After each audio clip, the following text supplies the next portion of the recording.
every minute per our agreement, okay? Okay. Um, Arnie, you know what I've really taken away from this is how much fans in the stands really matter to the product. Oh my goodness. I mean, it's night and day from last season to even to have just 8,000 fans at a baseball game versus the artificial noise of last year. And, you know, the carve outs are still there in a lot of stadiums, but there's real people sitting next to them. That's a lot of fun. And, I think for a lot of the teams, when you look at some of the records, having that home field advantage again is really making a difference. And so, let's hope that we continue to make improvement on COVID. Let's hope that we get more vaccinated as a country, and that as we get into the summer and certainly into the fall, we're going to see full sports stadiums everywhere for not only baseball but NFL, college, and everything Well, in between. NFL's making the full plan. They say, I mean, they're taking the presumptive approach. We will have full stadiums.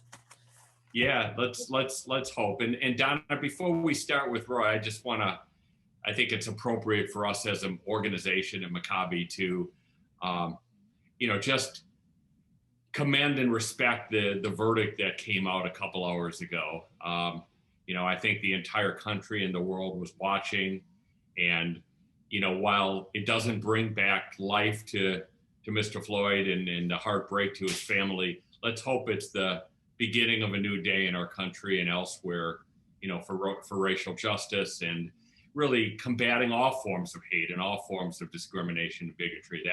That would be a wonderful thing for all of us. Were you nervous? Were you nervous, Arnie? I know I was. I know a lot of people were. I wasn't nervous in the sense that he was going to be acquitted. My concern was the possibility of a hung jury. That's always there. Yes. And the possibility that they would have, convicted him of a much lesser crime, which I think would have set off a lot of protest and concern around the country. So, I think it's a fair verdict. I think due process was afforded, and just listening to some of the people that have commented over the last couple hours, I think there's a sense of relief in our country, probably more than anything else right now. And now let's see if we can make some real progress, on racial justice. That's very important. I totally agree. And with that, here's a man who's doing his best to make the world a better place. Right, Roy? Thank you. Facts I did not know about Roy, and if I didn't know him, other than I assume, is Peter your brother? He is not. Is he related to you? I think so. Okay, you're not. All right, listen, but before the end of tonight, Not related. Not related. But after this, I'll be telling everybody that we're related. Like I tell everybody I'm related to Phil Kessel, the hockey player. I see. Okay, well, however you guys want to play it, but Roy was born in Hadassah Hospital in Jerusalem. I don't have to give the year, Roy. I'll save you on that one. That your parents were from South Africa and they left there because of apartheid, and they were very strong Zionists. So I guess they went to Israel. But somehow you and Arnie are like brothers from other mothers. You both have Wisconsin and Northwestern in your past, although in inverse order, right? You went to the University of Wisconsin and then you went to law school at Northwestern. And I guess you ended up staying in Chicago, huh? Yep, love Chicago. So we're going to talk about some of your career, of some, where you grew up and how being born in Jerusalem has changed your perspective on life. I'm also amazed, Arnie, I think he's outdone you on this one. I didn't think anyone can outdo you on this one. I mean, I think I sit on a bunch of them, but 27 Jewish boards and committees throughout your career is like, if they, you know what, we probably should have an award for that. And then find out if Roy wins. I'm not sure if that he will, but what he's best known for now, and I think how I met him, because everywhere I went was Roy. It doesn't matter like what Zoom, what company, there was Roy. I'm like, okay, what is this guy doing? Well, he's running and created the Sports Philanthropy Network, which was out of a recognition that there needed to be greater collaboration around sport-related not-for-profit organizations. And I guess there's a lot of athletes that are looking to give back. And then how do they do that? And I know for a fact that happens a lot. And I also know that running a not-for-profit is not easy, right? It's not plug and play. It's a lot of hard work. So we're happy to welcome Roy Kessel, not the brother or relative of Peter, tonight to talk to us about his journey in the business world and the sports world. Arnie? Sure. Well, I'll lead us off, Roy, and it is very nice to have you here and have a fellow Badger and Wildcat on the screen. But look, why don't we start a little bit, with just your family. It's such an interesting story about leaving South Africa and coming to Israel, and just talk a little bit about your family life and, what kind of values were instilled in you relative to Judaism and, social justice and some of the philanthropy work that you do. Well, thank you for having me here. My parents are on the call, and I think that's something that they've taught me from a very early age, really my entire life. If you look at their background growing up in South Africa with apartheid, as soon as they got married, they left because that was not where they wanted to raise children. And they were both anti-apartheid and Zionist, and so they moved to Israel. As Donna said, I was born at Hadassah Hospital. My dad was studying and getting his degree in agricultural genetics, and then continued that education, and basically was told his vision, which sounded crazy in 1968, probably not as crazy right now, was to be able to irrigate the Sinai and grow crops in the desert. And Wow. so he was told he needed to get a PhD in genetics, and was given two choices, either Madison or Berkeley.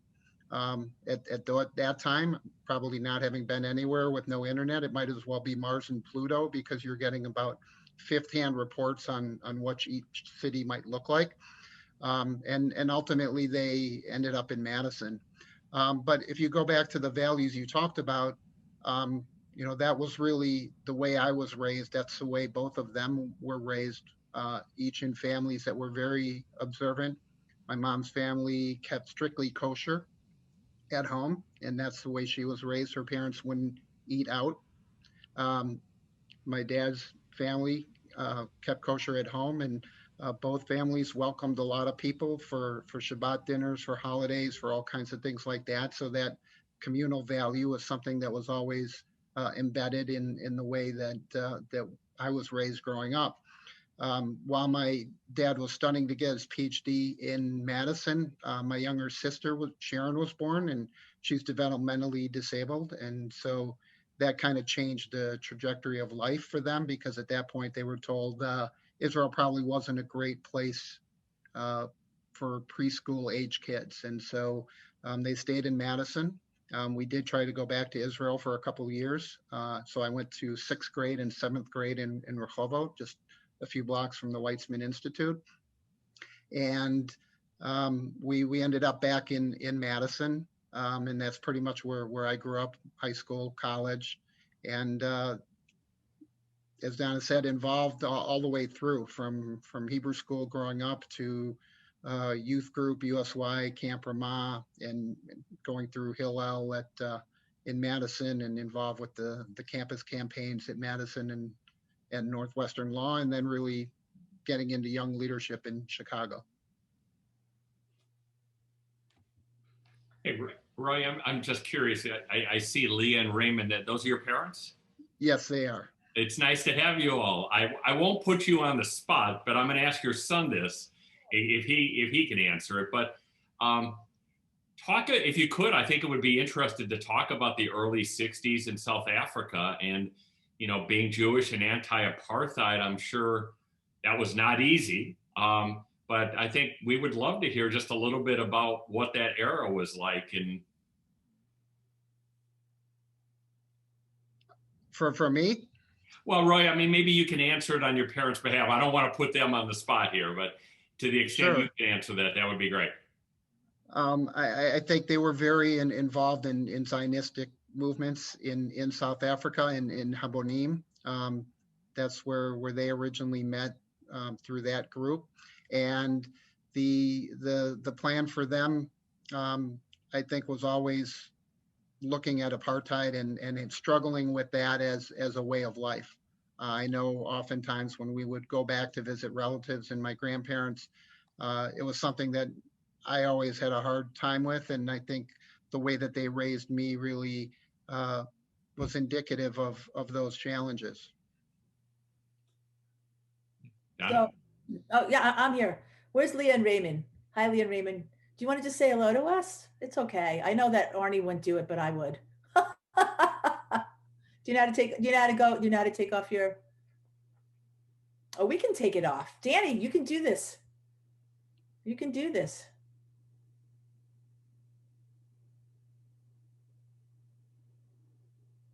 There you go. Oh no, Danny, you didn't do it.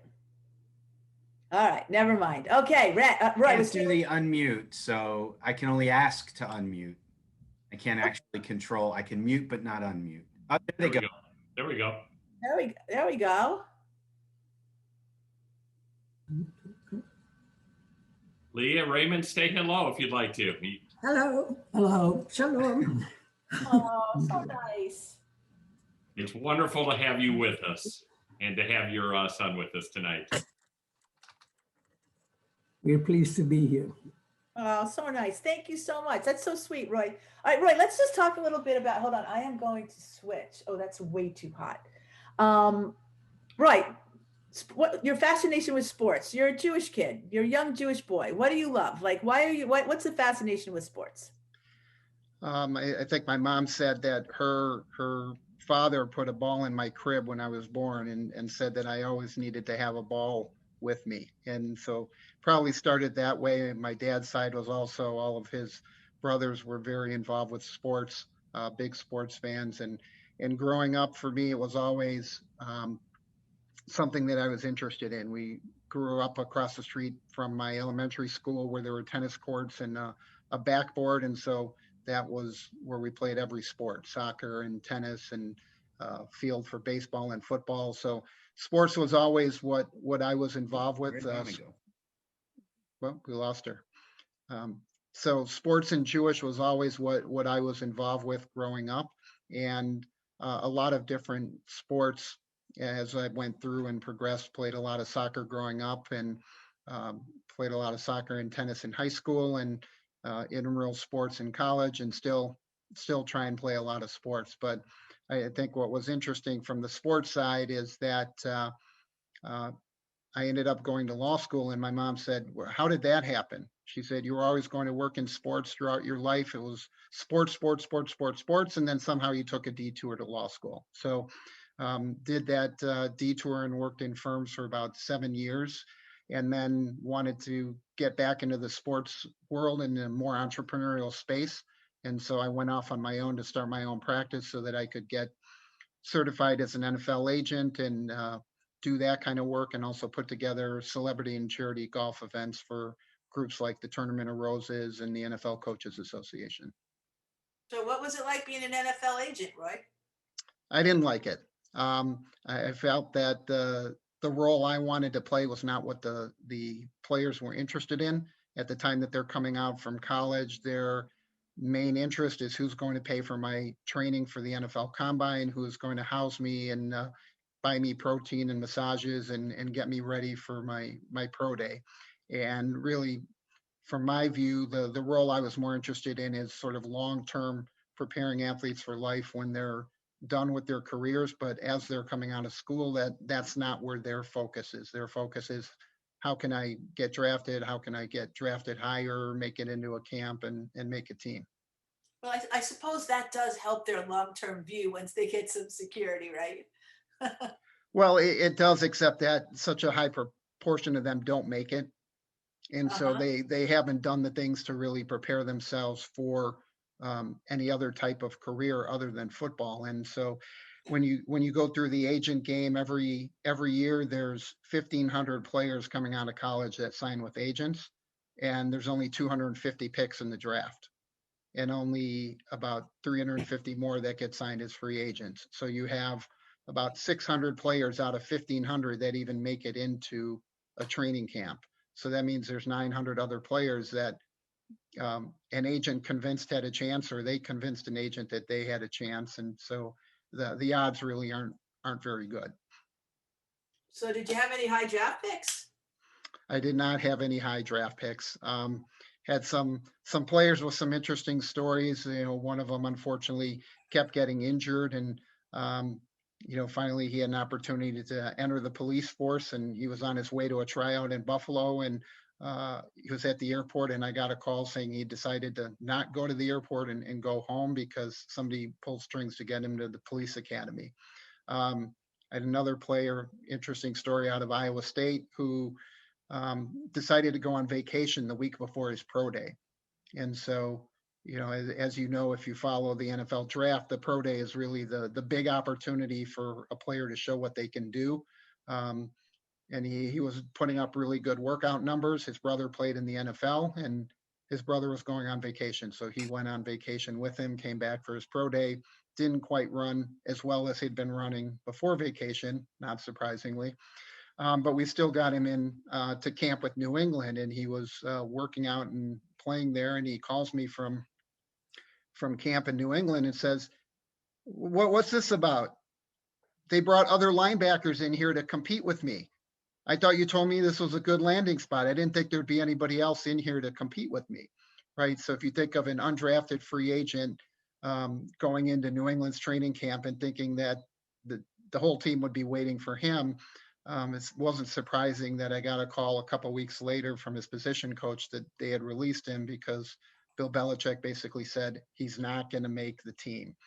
And, it's challenging. I think that was one of the frustrating parts. And the other side that's hard, I think, as coming in as a new agent, is that the NFLPA really sets up these fictions for the players and the agents. And so the agents that have an existing base of players have a significant advantage. I saw a lot of groups come in with big dollars, spend a lot of money recruiting players, wining and dining, training them, and then they disappear within 2 or 3 years because they're overvaluing how successful it's going to be and what the economics of the business are, because the economics are really pretty hard unless you have elite level players. Arnie? Yeah, I just want to follow that, Roy, with something you finished saying, and that is kind of the economic model for agents out there, because for most agents, if it's still the case, they still receive a percentage of the contract. And I'm just wondering, you work with a lot of professional athletes. Do you think that their eyes are being opened in terms of the value of agents, and would it be better to hire somebody on an hourly basis? I know there's lawyers that work lots of lawyers that work in this field, but what do you think about the economics of the agency player business today? Well, I think the economics are not good.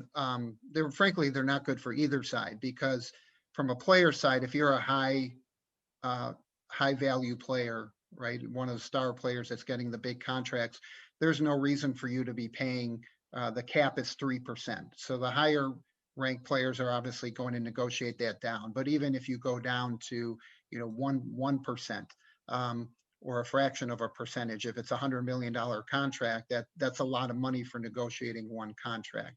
And the question is really what other functions the agent is going to handle on behalf of the player other than negotiating the contract.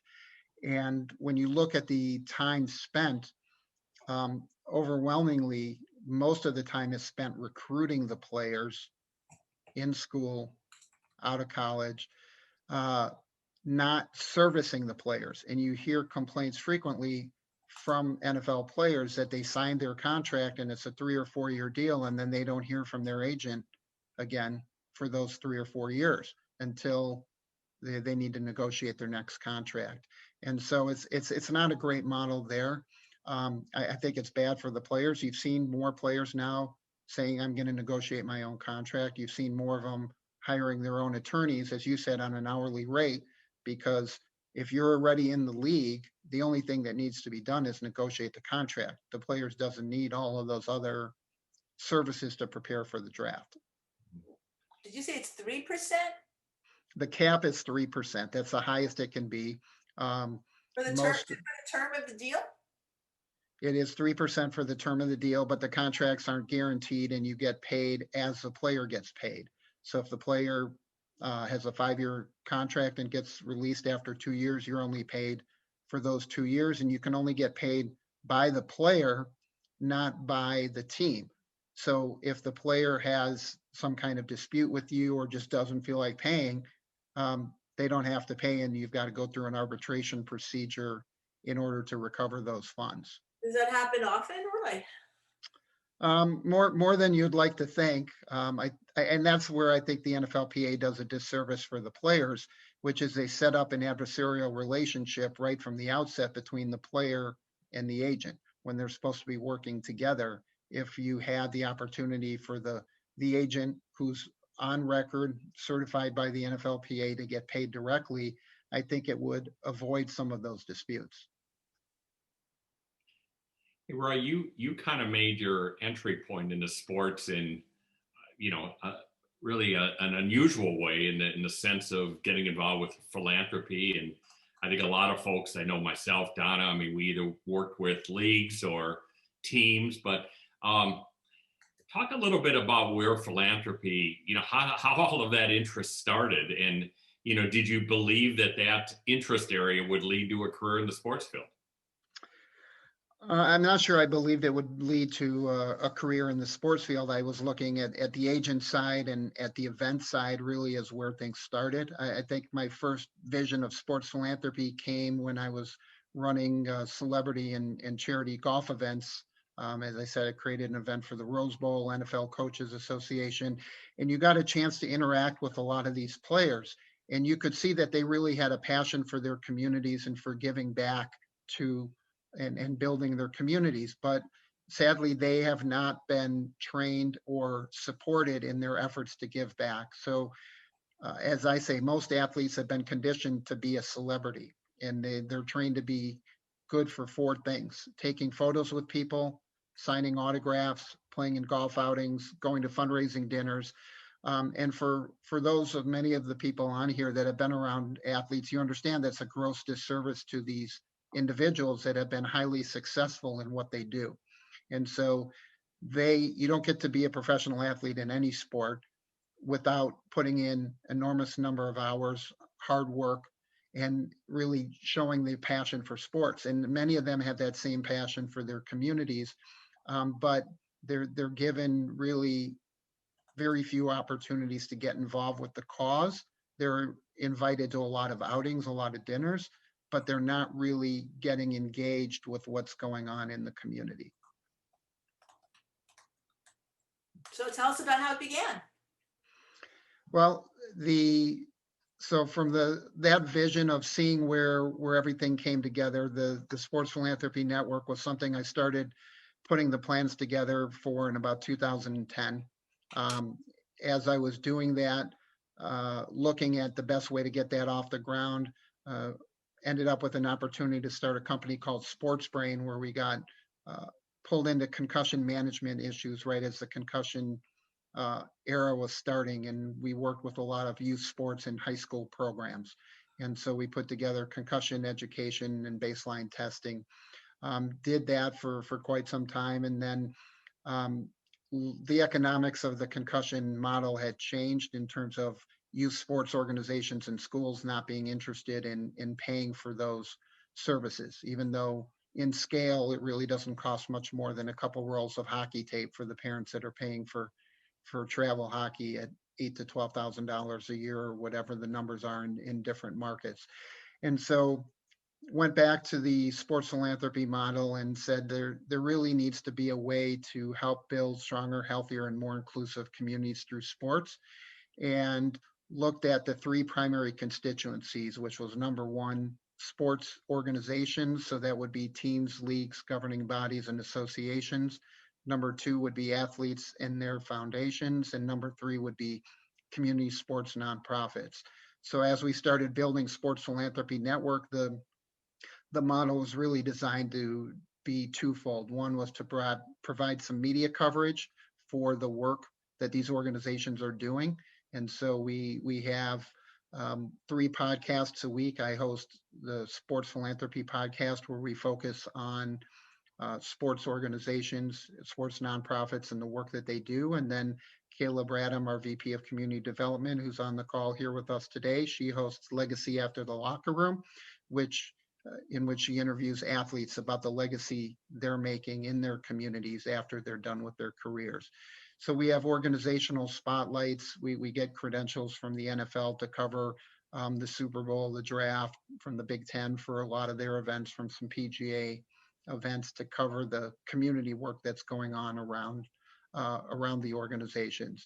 And then the second facet, really the primary focus, is education and professional development. So putting together workshops, trainings, webinars, seminars, and then our signature event is called Sports Philanthropy World. And so that's our international conference last year. Donna was on one of our lead panels. We had organizations from 30 countries participating, 327 organizations, and we had some great celebrity participation as well, as a number of amazing organizations. So we had Paul Tagliabue, former commissioner of the NFL, Troy Vincent, who's currently the executive VP of the NFL, work done that builds homes for single mothers, Lee Steinberg, who's been on this show with you a few months back. So we had some great names that people would recognize, but some of the best work is being done by names that if you're not immersed in this space, you may not recognize. And obviously Donna knows Dr. Lapchick, who does an amazing job from Central That's Florida. Arnie. Arnie's a good friend with Rich as well. Yeah. So, I mean, it's called the social conscience of sport. He's one of the most amazing human beings who've devoted their life to racial and social justice through sports. I think that exists, right, Arnie? I think Roy and Donna and I have been privileged to be friends with Richard and work with him. He's the best of the best, is the way I'd like to say it. And he's really a pioneer. He was doing this 25 years ago, before it was fashionable and before there were talks all over the place about social justice or unrest or anything like that, and putting out their race and gender report card and everything that he's created over the years through the Institute for Diversity and Ethics in Sport has really been the leading, shining the spotlight on those issues for a long time. Right. Let me ask you this in terms of how the environment has changed a little bit. I know when I was with the Saints, a lot of the players back then worked through the community relations department, that whoever headed that helped them with their philanthropy work, but it wasn't as developed as it is today. Now it seems like a lot of the athletes, they employ their own people, and they've got foundations, they've got full-time staff that are working it day in and day out. Is that what you're seeing in the field? So I think that there's a few different models. So there are athletes that have their own foundations. I think that the number of them that really operate on their own are still few and far between. I think that many of the athletes are led down that road because they are given advice by their agents coming in that this is what they should do. They need their own foundation. And if you look at what the teams are doing now and how the athletes work, very few of the athlete-driven foundations exist more than 3 to 5 years after they're done with their career. And in part, that's because they haven't built up enough scale in what they're doing. They haven't dedicated the time and effort. And many of them were led to believe that their foundation would be their lifeblood. That would be the salary that would support them when they were done playing sports. And for those who've been involved in nonprofits, you certainly understand that the likelihood that the athlete, who at that point might be the executive director, is going to be getting anything approaching what they were making in sports is non-existent.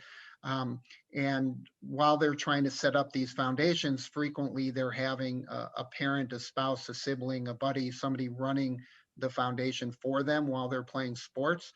And they're spending a lot more money on running the foundation than what the foundation is actually doing. So typically the response I get from many athletes when you ask what their foundation does is they tell you, well, we have a golf tournament and we have a dinner. And so you acknowledge that those are great ways to raise money, and you ask what they do with those funds, and you get a blank look like, I just told you, we have a golf tournament and we have a dinner. And so you start looking at the economics of it, and you say, it's not a very efficient way to raise money if you're paying a staff to run 2 events a year, right? We can hire event staff to run a dinner, to run a golf outing, raise money, and then use that money to support an existing nonprofit that's already doing work in the community. And the challenge is how to get that message across. I think your point about the community relations is important, because in the last 10 years, I think many of the teams in the professional leagues have scaled up their community relations staff and their foundation staff, whereas it used to be a very small number of people. If you go and look now at the websites of a lot of the organizations, they're quite a substantial investment in terms of how many people on the team payroll are involved in those areas. So Roy, do you work with some of the retired players associations, NFL, NBA, Major League Baseball, to try to formalize a program where, former players can be educated and trained about how to utilize their brand for either their own benefit financially, or probably more importantly, any causes that they have an interest in? So a lot of the programs that we run focus on really the development and the capacity building for nonprofit organizations. So it involves fundraising training. It'll involve some of the other areas of nonprofit management. The retired players groups in Chicago, we do a lot of work with them. We've met with a lot of the NFL alumni chapters in different parts of the country. And the struggle many of them have is exactly what you said, Arnie, is how do they brand themselves? They have this value of all of these players that have name recognition, and yet they're not capitalizing on it, because you've got people pulling a lot of different directions and not a centralized voice of trying to use that in a consolidated fashion for their benefit. Each chapter, in a sense, is competing with all of the other chapters in terms of who can bring the celebrities to their golf outing. And these guys are moving around and going to different golf outings.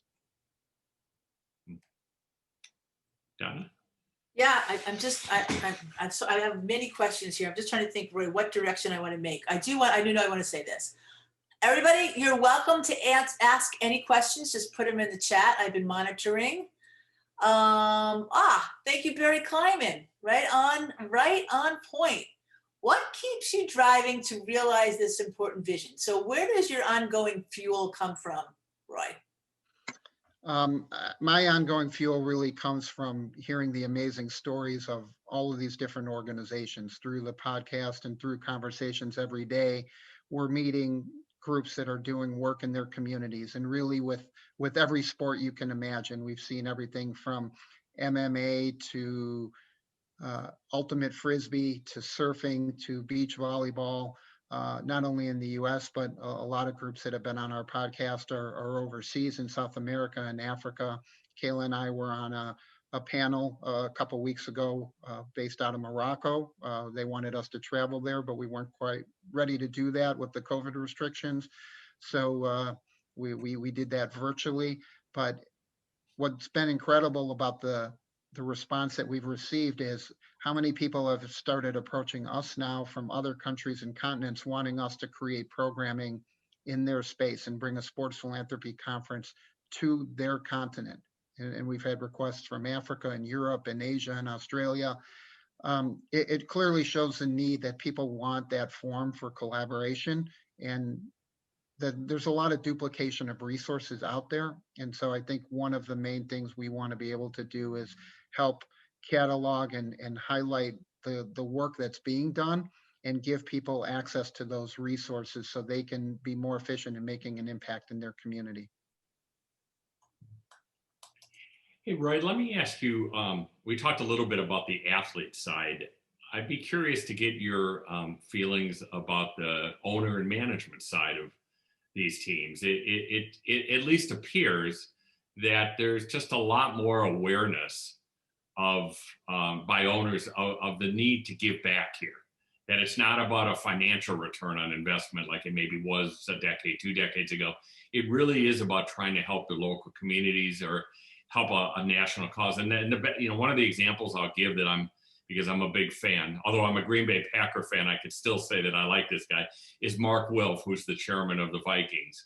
I mean, he's such a decent person, and he has devoted a lot of his time and energy and money towards Holocaust education and awareness. And I'm just, as you deal with a lot of these sports and clubs, are you seeing kind of a newer, more enhanced sense of the importance of giving back from the owners? There's definitely an enhanced sense of that. I think that there's a lot of ownership groups now, as we said, have invested more heavily in their foundation and community relations departments. I know I was at a conference a couple of years ago at Jed York from the 49ers, and he talked about how they spend time with each player and really go through individual meetings and assessments with each player about how they want to make an impact, how they can help them contribute to that. Obviously, Mark Wilf, as you talked about, has been on this show before. He was a few years ahead of me on National Young Leadership Cabinet. They've done an amazing job in Minnesota in terms of what they've built for that franchise. And Mark, obviously, his whole life has been a leader in the Jewish space and in the philanthropy space.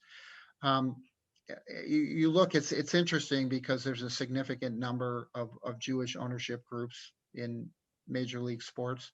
You look at the Crafts in New England.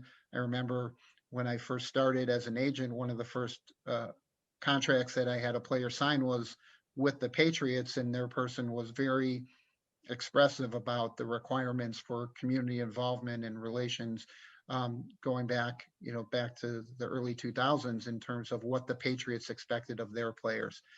We were talking earlier about Stephen Ross with the Miami Dolphins and his initiative called RISE, which is the Ross Initiative for Sports Equality, really looking at social justice and working with players and athletes. They've had big exhibits at the Super Bowl and the NFL Experience. They have more coming up for the NFL Draft this next week in Cleveland. Maybe we should. What do you think, Roy? Should we have Stephen come on and join us and talk about that? Sure, I think that'd be great. That would be good. All right, listen, your good friend here, Mr. Barlaz, wants you to talk about your upcoming conference, but I'm going to tell him we're going to get there. But Joy Kurtz, I think she raises an interesting issue here, which is, kids in college, having had one just graduate who play sports, are really singularly focused on their sport and winning.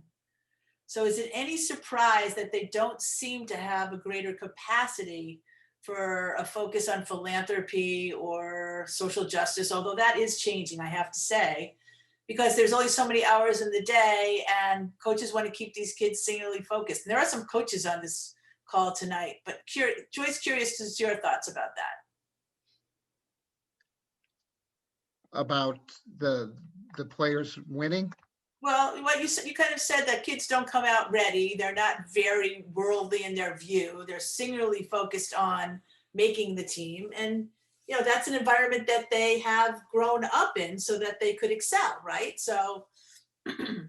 Yeah, I think one of the things you see that's interesting when you think about the players, especially in the major sports at like Power 5 schools, they've had everything handled for them.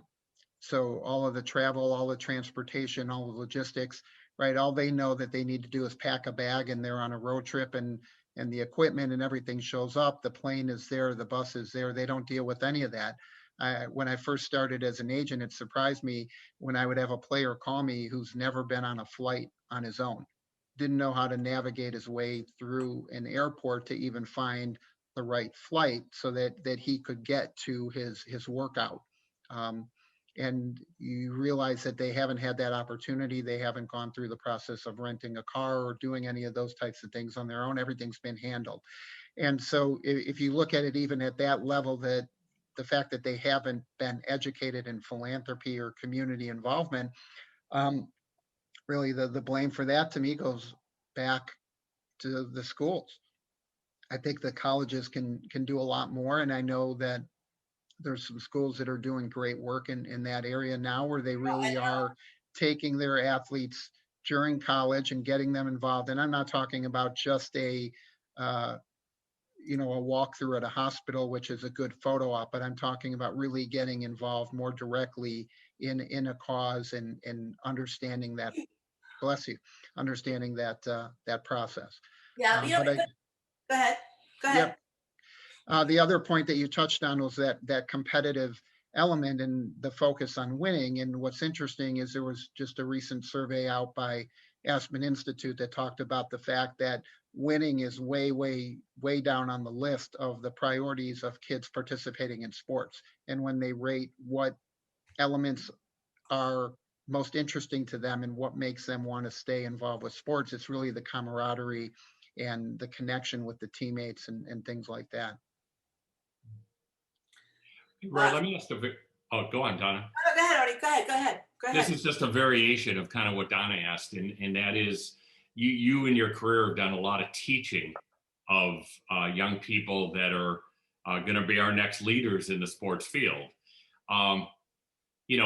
I think for a lot of people, a lot of kids that come into sports, I mean, their vision is, I want to be a general manager, I'm going to make a ton of money and all of that.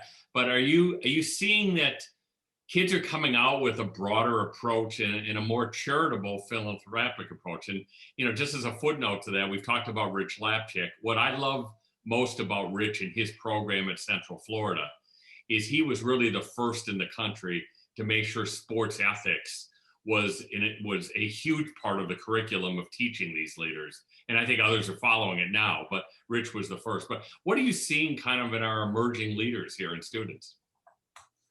Well, it's interesting. Obviously, the business of sports has exploded over the last 20 years, 30 years. When I was growing up, you think about the concept of merchandising, Arnie, when you were growing up in Wisconsin, you could barely find two different styles of hats or sweatshirts or t-shirts. It was pretty much everybody wearing the same thing. And now you walk into a store and you've got a whole wall of different designs and logos and everything.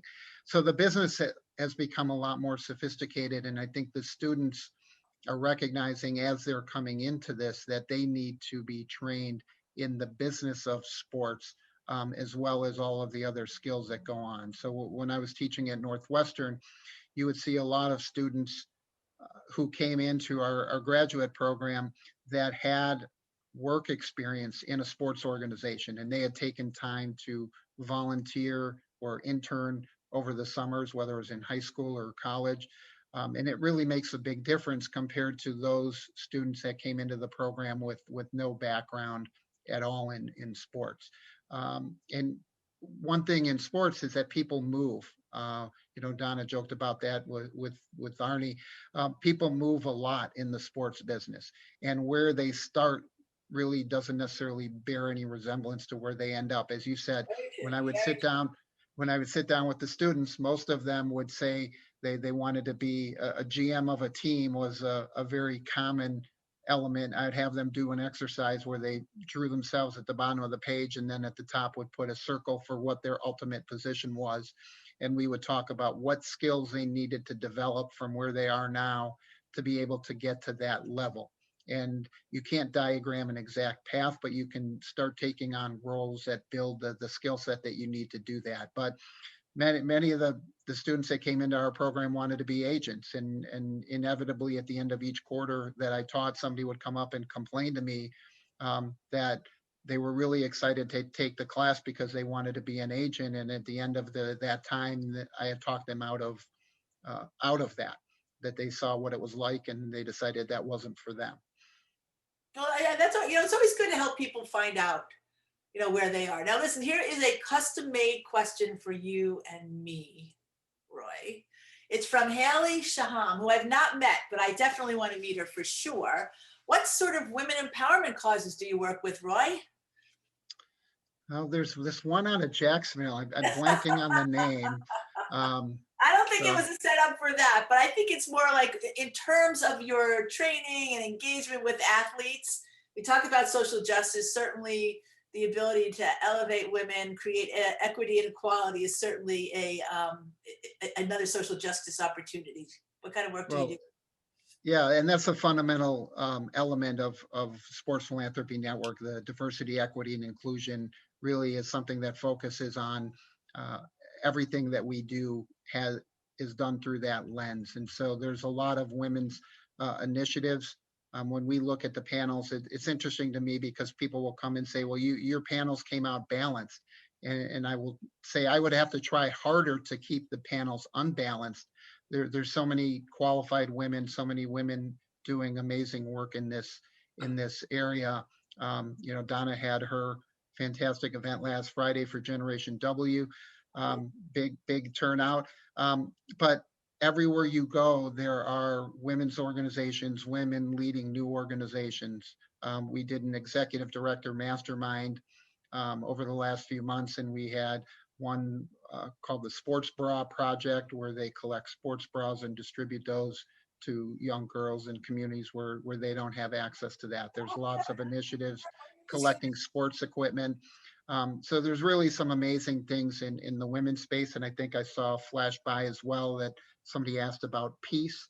There's a lot of initiatives on peace in the Middle East and using sports as a tool to break down the barriers, not only between Israelis and Palestinians, but in lots of parts of the world where sports is a mechanism where people will collaborate and interact at a level that they may not do without sports.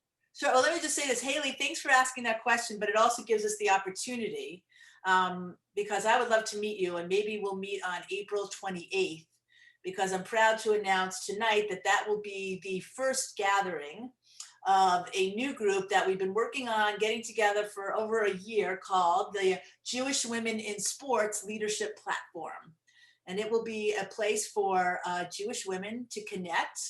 We will have leadership programming, but we also have some real work to do as we try to figure out how to connect Jewish women sports leaders and women who are interested in sports from around the world, in addition to around the country. And I'm really looking forward to it. So any of you on this call who would like to participate, just send us a note in the chat, or we should have your emails, and Mackenzie and I will be able to get back to you, but we invite you to do that. Roy will have to report back to you because this actually is not gender equitable.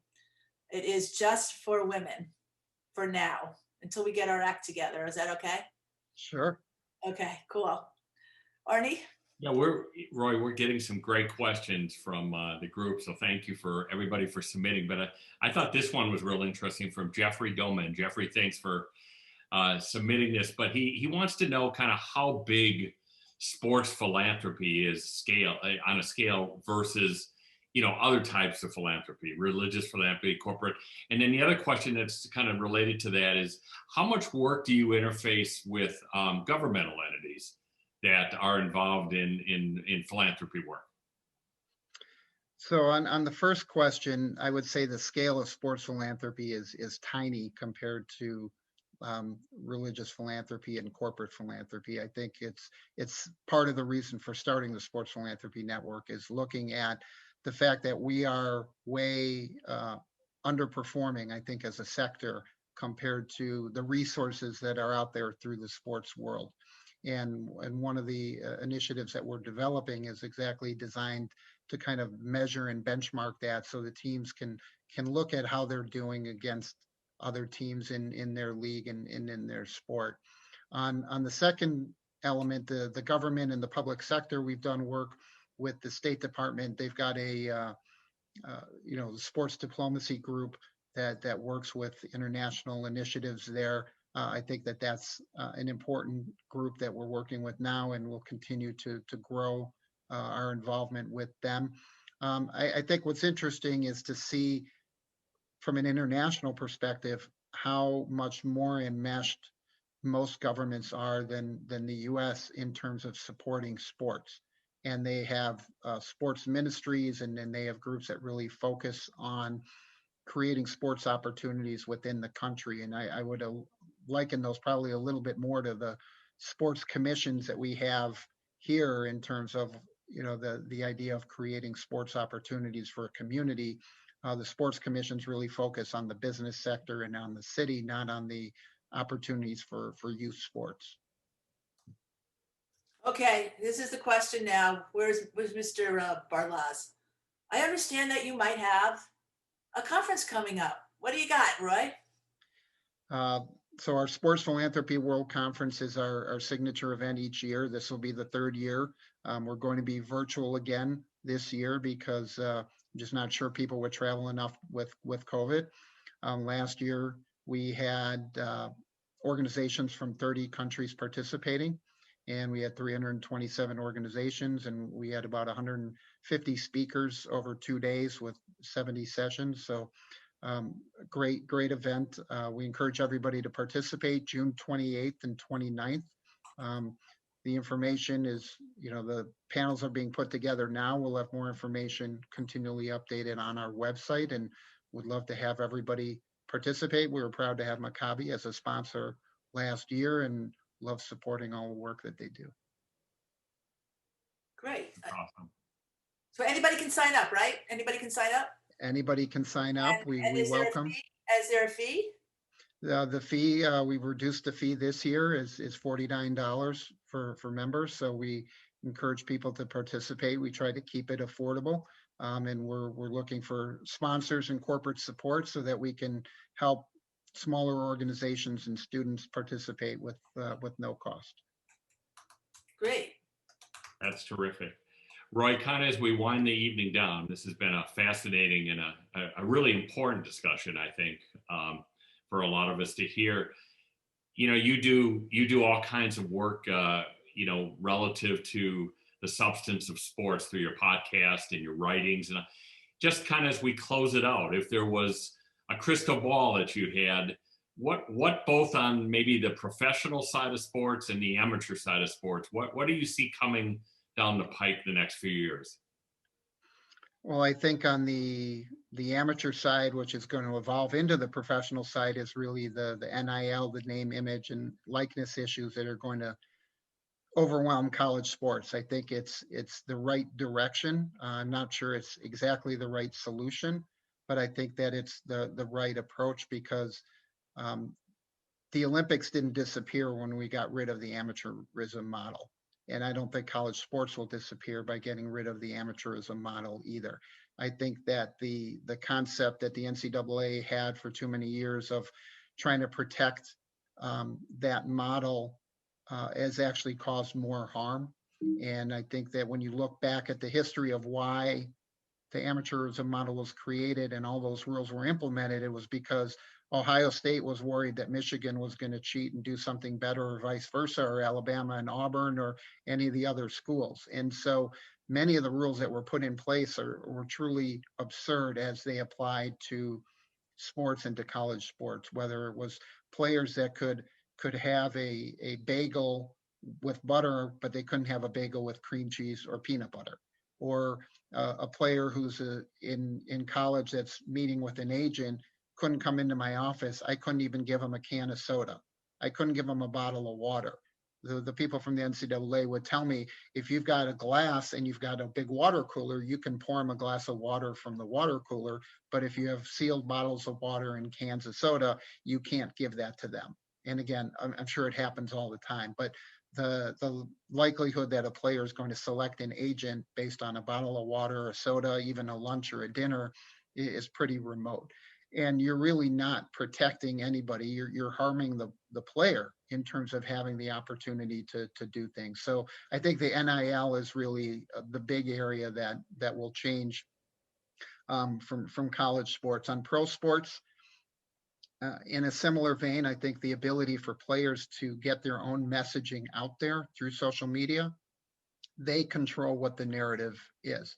They can control how it's communicated, when it's communicated. They can develop their own branding and value that's portable. They can take that with them. So if they switch from Nike to Under Armour to Adidas, right, their fans and their loyalty is based on their reputation and their name, not the branding that Nike might have done for that individual athlete. So I know there's this little thread going on here in the chat about documentaries, but Peter, I sent you a note, and Nancy, is that for Roy? Delving into sports documentaries in any way as of yet, or is that for our show? I'm not quite sure. This is Peter, your non-brother Kessel, Roy, so I'm not sure. So For Roy. Huh? It's for Roy. For All right, Roy. Roy, have you delved into documentaries yet? So we haven't delved into documentaries. I know there's some groups in our network that do work with athletes creating documentaries, some of them focused on on the social justice issues, some of them focused on different areas. I think that that's an opportunity for athletes to create their own platform and raise the profile around the work that they're doing. But that's not something that we've been directly involved with. Okay, well, Artie, it is 8:58. Do you know where your children are? Well, I'm just going to thank Roy for a really enlightening discussion. You're doing, you're doing so many good things for society and to help people and help causes. And, you're the example of Tikkun Olam, of all of us that are trying to make the world a little better place. So thank you so much for being on. Don, I'm going to let you close, but I want to just say this to all of the people that are on the Zoom tonight and continue to support this show, which is 13 months in the running. We've got some great professional staff here with Dan. I see Marshall.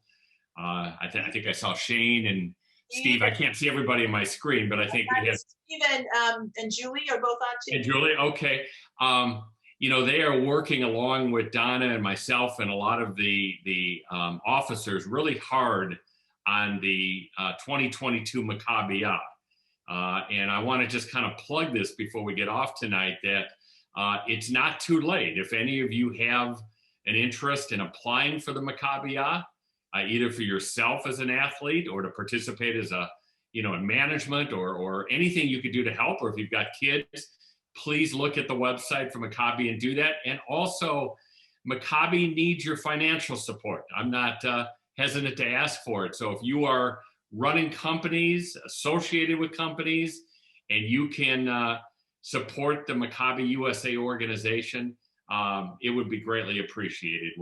They're making great strides, and the Maccabi is going to be a wonderful, wonderful event in July in Israel of 2022. And Roy, you'll be happy to know that we're also bringing to it not just sports competition, but we've got some off the field educational and motivational stuff for kids that I think is going to make a big impact in Israel as well. So I'll turn it back over to you. Thank you again for co-hosting another great show. And Roy, all the best to you and your family and your mother and dad, and all stay healthy and safe. Yeah, thanks, Leah and Raymond, for joining us. Thank you all. Hey, that was really good, Arnie, by the way. And I'm looking for girl basketball players. Anybody knows any? Have any neighbors? Please send them along. But of course, we're looking for how many teams, Shane, do we have? How many teams are we supporting? All in. In basketball specifically? No, everything, all across the board. What do we have? Over 40. Over 40 teams, right? So I thought that was great, Arnie. So thank you. Roy, thanks for saying yes. Good luck with your conference coming up. A reminder, on the 28th, we're going to launch our Jewish Women in Sports Leadership platform. And we will be back again in 2 weeks with another stellar guest for our friends and family, our mishpacha, our Maccabi sports, Jewish sports world. So thanks, everybody. And thanks, Arnie. You're just the best. Bye, Donna. And thanks, Danny. You're the best, too.